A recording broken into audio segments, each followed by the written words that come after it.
I never did not see giving in my family because my daddy was a very generous man, but not because somebody told him to, but because it was in his heart. And he just had that. His mother had that, my grandmother, Bertha Evans Craig. Actually, his mother came from Germany and with her mother together, and they cleaned houses, and they didn't have very much, but they loved giving. And when I knew his mother as my grandmother, every Christmas people would bring her dolls and that were undressed, and she would make all these clothes when they would take them to all the children that weren't going to have Christmas. He just, he loved people. He loved all kinds of people. It didn't matter to him who, what, tall, color, anything. And I was very, very blessed to live in a home where, I never knew what really prejudice was, except somebody who didn't want to work. Like Judy's father, my father was a giving person. He was a little more, I'd say, disciplined than Ray, but he was also not as generous as Ray. But if he had a genuine feeling of somebody needing something, he would do whatever it took. They just knew that you take care of each other, and that's the way they did. And we just, some of our very best friends were people that took care of us and that we took care of them. It was always a two-way street. Even if we had people who helped us, there was a way that we were always giving back, and it wasn't always just money that we were paying somebody. It was ways of, helping them with anything they needed, like advice or taking somebody somewhere or all of that kind of thing.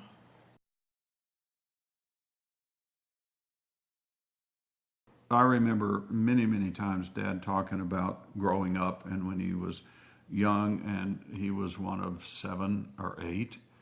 And I remember them talking about they didn't have much, so they all had to go to work, basically, as soon as they could get a job. And that was starting at age 14. And by 16, most all of the members of the family were fully engaged in employment. As a result of that, nobody in my family was able to graduate from high school. So I was the first one to graduate from high school. My daddy, as he got older and was able to go to college because he was a good baseball player, he had a baseball scholarship to the University of Cincinnati. And then he went to George Williams College, which was a YMCA college. And he learned there because he wanted to work with the Young Men's Christian Organization. And that was his first main job was to be at the Industrial Y in Chattanooga, Tennessee.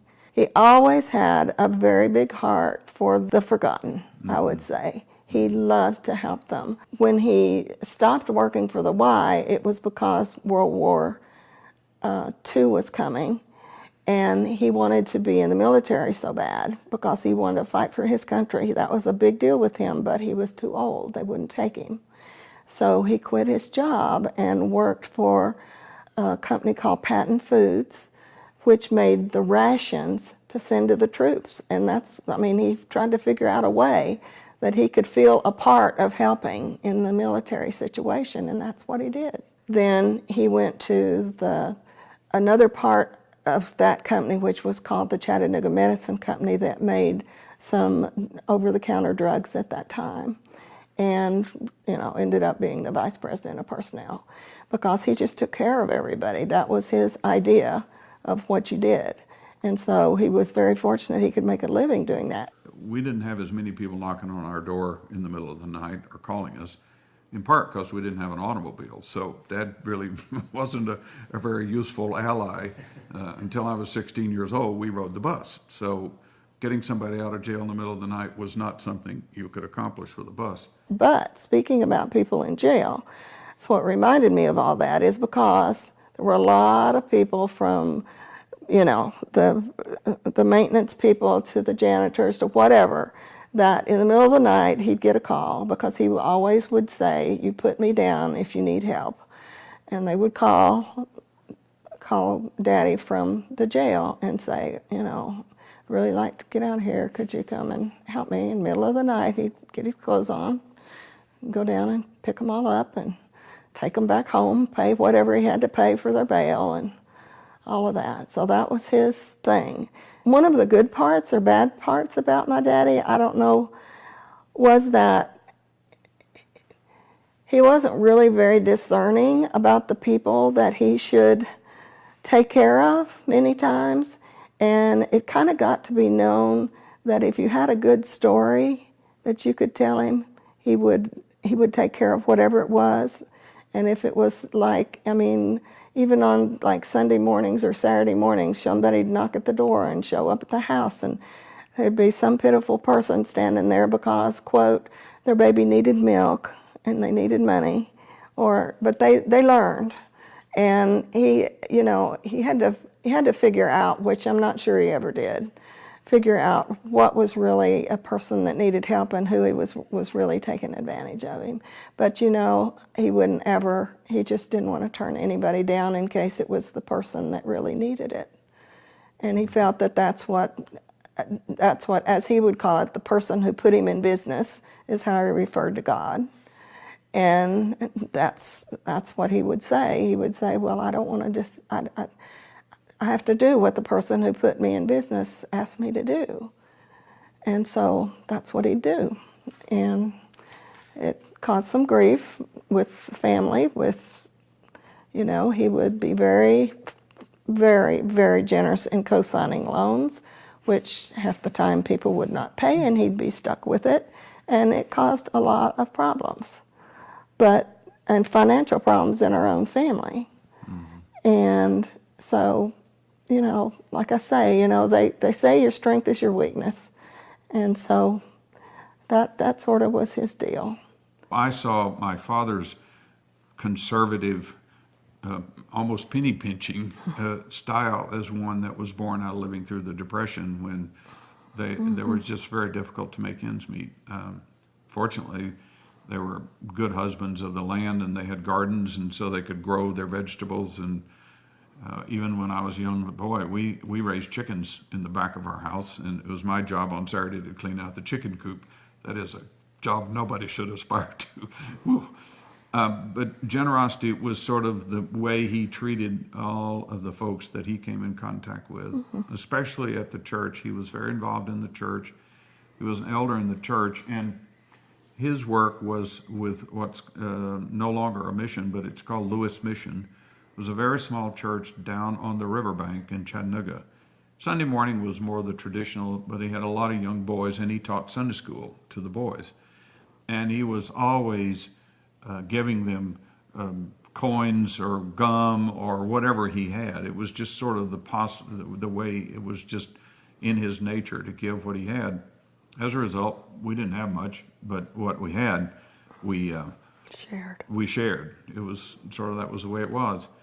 He could fill out income tax. He was pretty good with numbers, and he could fill out income tax returns. And so I can't tell you how many people would bring all of their stuff to our house in a shoebox, and Dad would fill out their income tax for them, not charge them anything, just complete the tax return, get it all organized, and so forth. And invariably somebody would bring us a cake or a pie or some canned tomatoes or things like that, in a couple of weeks. And I remember one particular lady, because he was able to get her a return. She just broke down and started crying because she thought she was going to have to write a check, and she didn't have any money.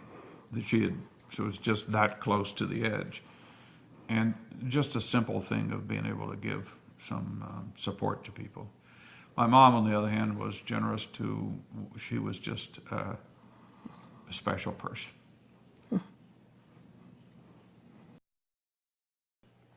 I was raised in Rising, Fawn, Georgia, one of 5 children, I think.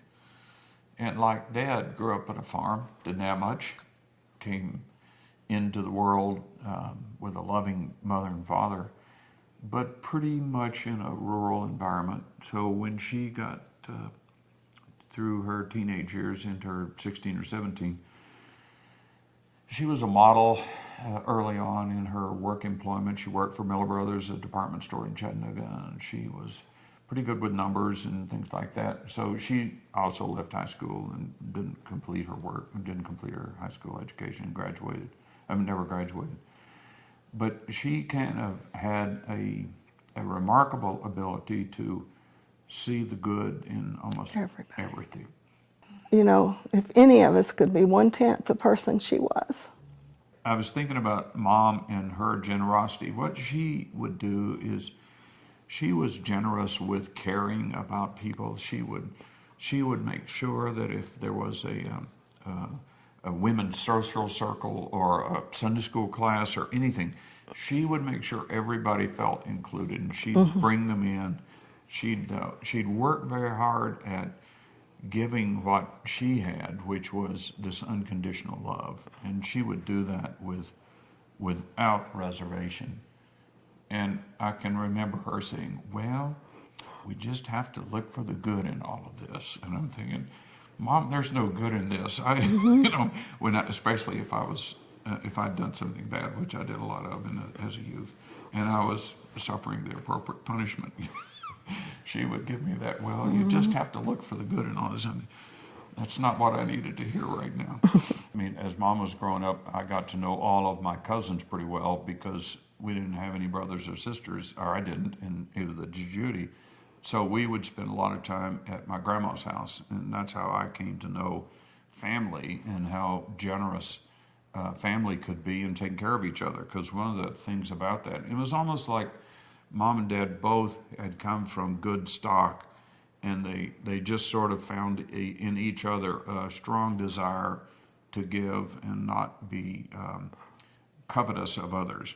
I never heard them complain about Not having something. not having a car when everybody around us had a car, or not having a TV set, because we didn't have a TV set when I was growing up. We had a radio, which was wonderful, and that actually spawned me into my curiosity with electronics, because I could see in the back and see all those tubes lining up, something nobody in the future will know what I mean, a vacuum tube. But I never heard Dad or Mom ever complain about not having something. And Dad would ride with somebody. I remember he would leave early in the morning and get home early in the evening. So it was the life was very disciplined. It was very structured. We had close friends. Many of them were related to the church, but it wasn't an elaborate network of friends. We'd occasionally go to town and do something special, like go to the zoo or maybe go to a movie, but for the most part, it was life and tend the garden and go to school and play baseball, and Dad went to work. And Mom stayed home and kept the house. My mom's father, when I was 2 years old, moved in with us because he had diabetes and he was blind, and he had to live somewhere where people could take care of us. Now, we had a 4-room house, so we had 2 bedrooms, living room, and a kitchen eating area. So, 4 rooms plus a tiny bathroom. So Dad had to take over my room. So I had to move in and sleep in my parents' room in an old, it was kind of like a crib, but they lowered the floor. So I can remember thinking, this is kind of weird. But I loved my grandfather. He was a gentle, kind man. And I could see from his behavior how Mom had learned how to love. He just insisted that I learn the state capitals. And so I was so frustrated about wanting to go play, and he wanted to teach me. So I finally sat down, and all of a sudden there was something in that process that triggered a joy of learning for me, because I sort of wanted to know more, and so we started talking about geography, and we'd get out maps and we'd start looking at things like that. He couldn't see. He couldn't see, but he would tell me what to look for. And so apparently he had a pretty good memory. I never knew too much about him, but he's a pretty, Grandpa Wiggs, he was a very, very kind soul. My parents would spend a lot of time and energy packaging small gifts for a lot of friends that they knew and people in the church, and they just thoroughly enjoyed surprising somebody with a gift. there weren't much because we didn't have much, but it was the idea of thinking about what that person needed, spending time sort of imagining that, and then carefully wrapping it and having it available for them, and then taking it. So the giving of small gifts would occur not only at Christmas time, but other times during the year, just in a special way. My mother, who we called Grandma Evans, her name was Margaret.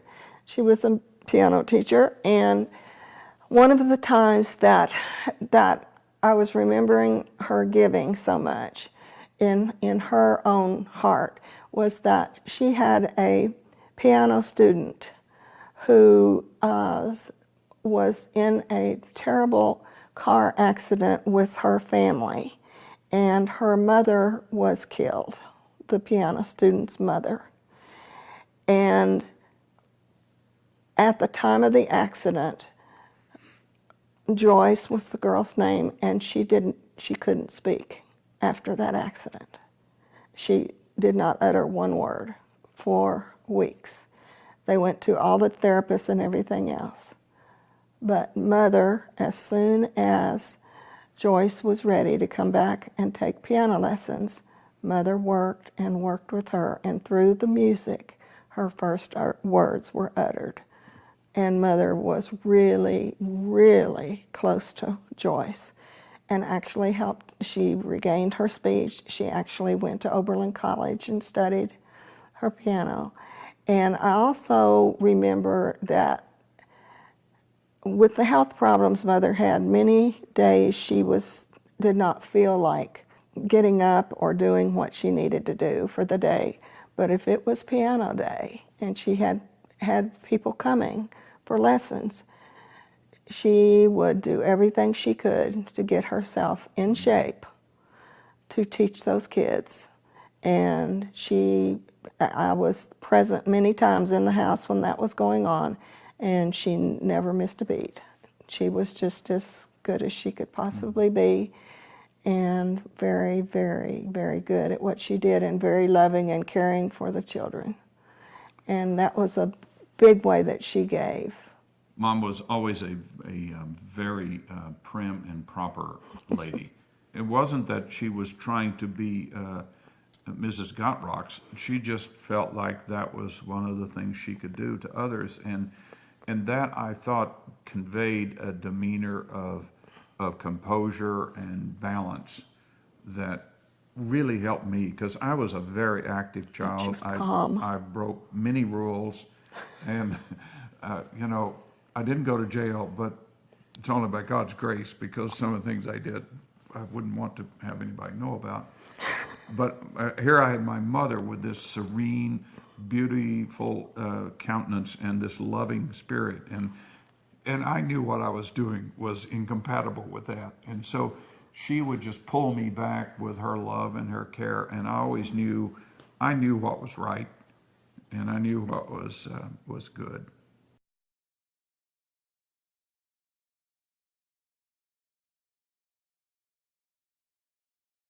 After Judy and I got married, I joined Eli Lilly Company, and that required us to move to Indianapolis. And it was a great move for me because it was a company that had a spirit and a soul that actually helped me shape my own character, and I could reflect some of the values that I gained from my parents.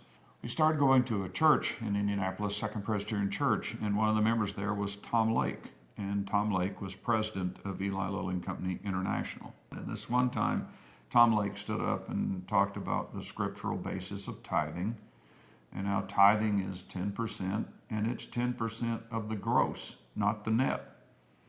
And he made such a point about that, and I remember to this day, even where I was sitting, thinking, whoa, 10% off the top, that's a lot. We had most of our parents were still alive. I think all of them were still alive at that point, and Judy's grandparents were alive. Grandfather. And as things had evolved, I was imagining that I was going to have to provide the financial stability for the family to continue to live at home and do well, because Judy's father, as generous as he was, made precious few provisions for the future. And so my notion was save everything you can, and I was probably cheap, frugal, whatever the words are. And I thought, man, if it's 10% off the top, how am I going to afford this? And it was something about that moment that God came into my heart and said, I will provide. It's not going to be a problem. I thought, well, I can add up numbers too, so that's not going to be exactly right. And I remember talking to Judy, and she said, well, whatever it takes, does that mean we'll have to do something different? And I said, no, I don't think so. I think we'll be able to make it. But I really wasn't sure. So we started tithing 10%, and we tithed without reservation. And it was almost as if that had been what God was waiting for me to do. Yep. I don't want to say that we should tithe because there's blessings that flow, But they because do. that's not right. But God does say that if you will trust Him, He will provide. He's provided more than I ever expected. And I think somewhere in that middle 40s, I started thinking about money as not something to own, but something to use. And to use, it meant you had to let it go. And that changed my whole life. I went from a situation where we had so little, where it was always so, it was your duty as a man to provide and make sure that you would never not be able to provide. And to think about sort of your duty now was to not only provide, but to think about it as a steward of what you had, and that more would keep coming. And I kept thinking, wow, I'm ill prepared for this. It's a big responsibility. I had not been schooled or skilled in how to give. And I remember one of the times that Judy and I had this debate about a budget. It was a very difficult time. And it was part of my desire to control and make sure we had enough and be not to be without resources. And I could see this was not the environment in which Judy had grown up, with a very tight budget. Oh, what's And a so, budget? Probably the smartest move I ever made in money was I said, all right, we're going to give away 10%. That's what the program is. That's what the Bible tells us to do. And I'm going to turn over the checkbook to you. So you live with a checkbook, and whatever we have, you can spend. So as I started thinking about God's blessings and the resources, and Lily was a really amazing situation because it enabled me to grow in dimensions that I could never have imagined. And with that came more responsibility and came more resources. And somewhere along the line, I had a chance to talk to Tom Lake, and I said, well, Tom, you made an impact to me on the giving. What about the legacy of giving? How do you address that? And he said, oh, that is such a wonderful thing, because the more I've become involved in the business and watching people grow, it's more about laying down the seeds for future generations to carry it on. And he said, the thing we often forget about is cultivating the history and the nurturing that gave us the wherewithal to be where we are to the next generation, so they can carry it on. And he said that's one of the beauties of Lily, that's one of the beauties of many people, but he said that's why you need to think about giving not only now, but in the future. That was the first time I had a seed in my heart that not only was God's gifts of these blessings just to be stewarded well, but that I should think about them over a longer time horizon. No, there were two very important forces at work. One had to do with this the comment last year we can do this. that Tom Lake had said about leaving a legacy and making sure that you manage resources for the long term. And the other was taxes, because there was a lot of taxes that were going to come due with certain transactions that were happening in our life. And we thought, well, maybe the simple way to deal with this is just to set aside these resources into a foundation so that we don't have to send the money to Washington and we can do good work with it. And at that time, I was sort of thinking, well, we'll just do whatever kind of work we want, both religious, faith-based, social service, and education. And that's sort of how the origins of the foundation started. Yeah. It wasn't a replacement for what we were doing. It was a way to do more, because I figured out that if you put good investments into a foundation and they grew, then you can give away more. Well, that's a good deal, because if you gave them away when you first had them, they weren't going to grow anymore because somebody was going to sell them and they'd just spend it. So this whole idea of leaving a legacy for tomorrow requires that you don't eat the seed corn. You don't cut down the new trees. You allow the young trees to grow so you'll have firewood in the future. All of those things that I remember Bill Enright, who was pastor at Second Presbyterian Church, telling the story about the forester at Oxford College. And the forester there is responsible for nurturing the walnut trees. And the average length of time that the forester works is 25 years. And the walnut beams in the cathedrals, in all the ceilings of the Oxford College, last about 100 years before they dry out. So for 3 foresters, they never get to see the fruit of their work. But they're nurturing those trees so that when the time comes to harvest for replacing the beams, there'll be appropriate walnut sources for the college. And that was his way of introducing the notion about investing in young men and women's education, investing in endowments for other people, helping lay the foundation for the future. And that shaped our thinking about the foundation. There were a lot of things that we gave to that needed to have our name on it in order to receive a matching grant. So we wound up with this very long name, the Judith E. and Joseph C. Cook Jr. Foundation, Incorporated. We had to have our names, though. We didn't have a choice. So we put Judy first because it would, if I was first, and I shouldn't have been, but if I were, the modifier junior would have been awkward following her. So it was kind of like, okay, this is about the only way to make this work. But pretty soon thereafter, we said we need an alternative name because there's going to be times where we'd rather give where people don't know.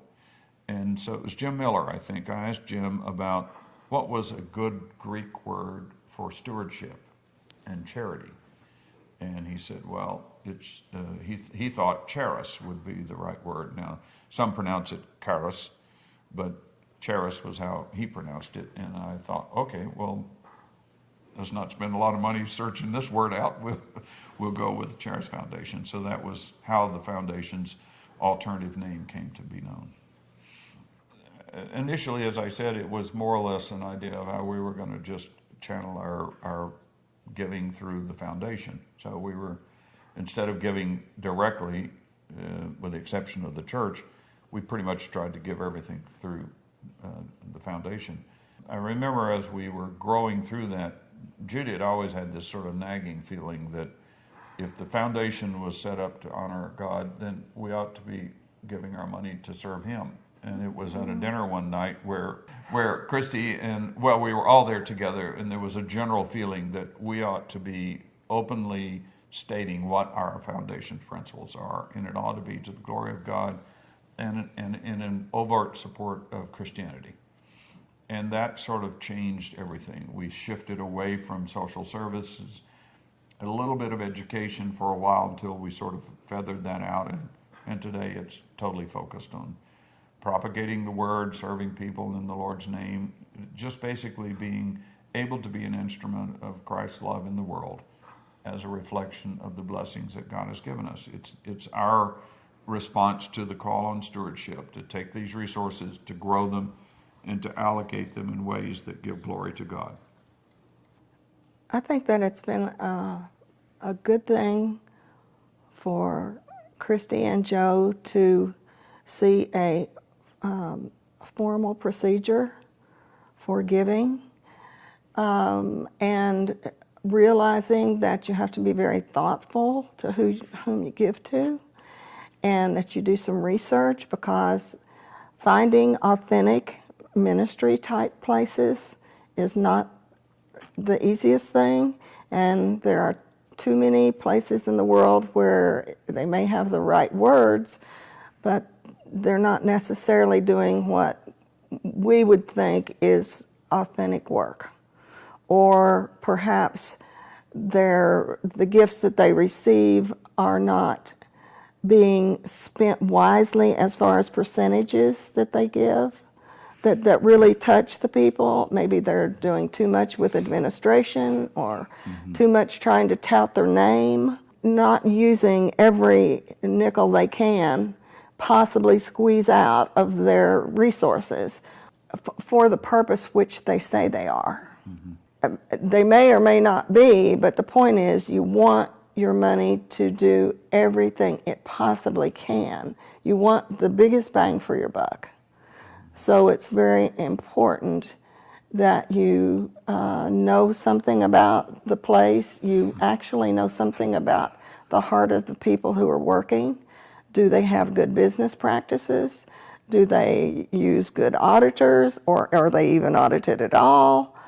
I mean, there's just a lot of business parts that I think the whole family has learned. I think even Dad Joe found out that, you know, there's just a lot of places that were doing some good work, but they could have been doing a whole lot better. You know, we never doubted that there are plenty of people with good hearts that want to do good things. That is not the question. The question is, how do you do that and be the most effective you can be? I think it's brought our family closer together. I think it's given us a purpose in our business life to make as much money as we can so we can give it away. And I believe in that process, I hope we are witnessing to our grandchildren, and our children's and their spouses are witnessing to their children, that there are things worth more than just the accumulation of things or consumptions of things. It probably would have occurred anyhow, but the fact that the foundation exists actually gives us a central idea around what is our raison d'etre, why are we here? I remember from my youth learning that what is the chief goal of man? Man's chief goal is to glorify God and to enjoy Him forever. And so giving glory to God takes place in a variety of ways, but one of the best ways we can always find is how do people allocate those things that are scarce to them? Right. Because that's where your heart is. Right. And I think it's a blessing that both our children married in the faith are raising their children in the faith, and that the foundation is centered around modeling and living out a life dedicated to the faith. That seems to be a centrality in our family core that transcends things we might differ about and opinions we might have about how to do this or do that. There's a central thing that we can all come back to, and I think without question count on each other to have the right land at the right place. I can't imagine a better thing for a parent to wish for. I would think that we've been blessed with resources to do things that matter to glorify God. It's like giving from the heart, not because you have to, but because God has put that in your heart, that's a way to live. And that we have been selected to be good stewards of those resources for multiple generations. So we didn't set up the foundation to expire and extinguish and to simply glorify individuals by naming buildings. We set up the foundation with an eye toward in perpetuity. Until Jesus comes and calls us home again, we want there to be some place for resources to be devoted to propagating the light, lighting the new torches, planting the new trees, taking care of the children, whatever it is. That has to be, and there have to be many that are called for that. We're not alone, but that's part of what I would want it to be seen as, is maintaining that in perpetuity, that commitment to glorifying God in all we do. If I could speak to 5 generations from now, it's a little hard to know whether the language and word set I'm going to use will even convey. Being a steward means, first of all, taking care of what you've been given. So I would encourage you not to spend it all, but to preserve some for the future, but then to be wise in what you're doing with it so that the income from it can be spent to help people who are in need, who have less resources than you do and that others do, but to honor Jesus Christ as the only true way to salvation. And by doing the helping, you're glorifying God, and that's the process that I think is what we've been called to do with this foundation. So in thinking about future generations, it'd be my hope that the central message of why this foundation was created and why God blessed us with these resources would not change. But the methods are going to change. There are going to be different groups to support. There are different needs that Christ is going to present to us. But the central core of serving God through this foundation and glorifying Jesus Christ as our Savior, I do hope that remains a absolute essential element of everything we do. Sounds great. Yeah. Jesus be the center of it all. Jesus be the center of All it right. all. Put that on the end. And Grandma has lost it. No, I love those songs.